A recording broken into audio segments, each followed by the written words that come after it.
Hi, back again. Last time we spoke I was telling you about my favourite plant, the Australian lily pilly, and the fact that I'd planted a hedge to hide some water tanks. So I thought we'd come down and I'd show you the water tanks that we use.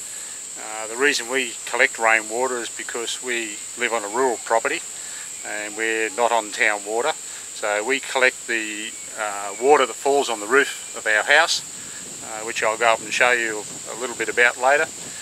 That water comes down to these tanks, and here we have 3 plastic 5,000 gallon water tanks, and the idea is that the water falls onto the roof of the house, gravitates down here into these tanks, and on my left here we have a pressure pump, and that pressure pump then pumps the water back on demand back into the house. That's our water system.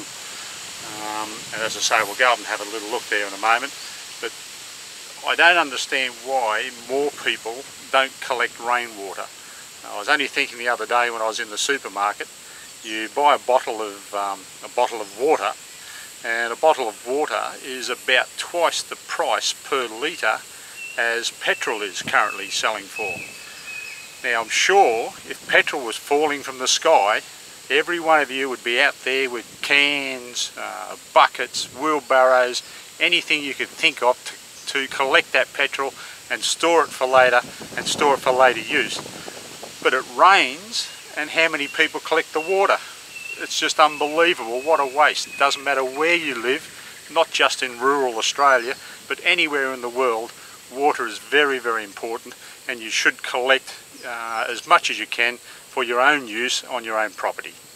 We'll go up to the house now and I'll show you how part of our system works. Okay, here we are. We've come back up the hill, up to the house, and I just wanted to show you here, more out of interest than anything else, that when the water runs down off the roof of the house into the guttering, we have what we call a gutter guard. It's a steel mesh that sits on top of the gutter and stops any rubbish in the way of leaves, etc., falling into the gutter and then getting washed down into the rainwater tank.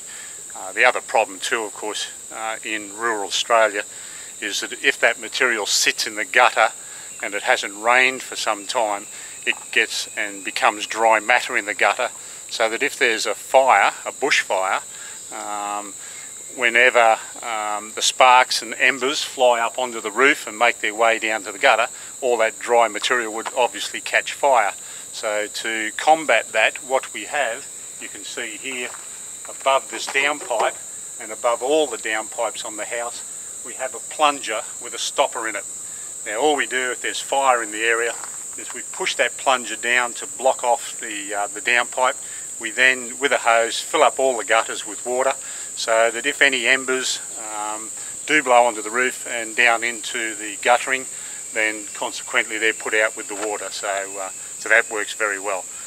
Probably not a thing you need in the city, but certainly in rural Australia, definitely a must. Okay, I thought now we've just stuck down and I'll show you some of our other water supply that we use here on the farm.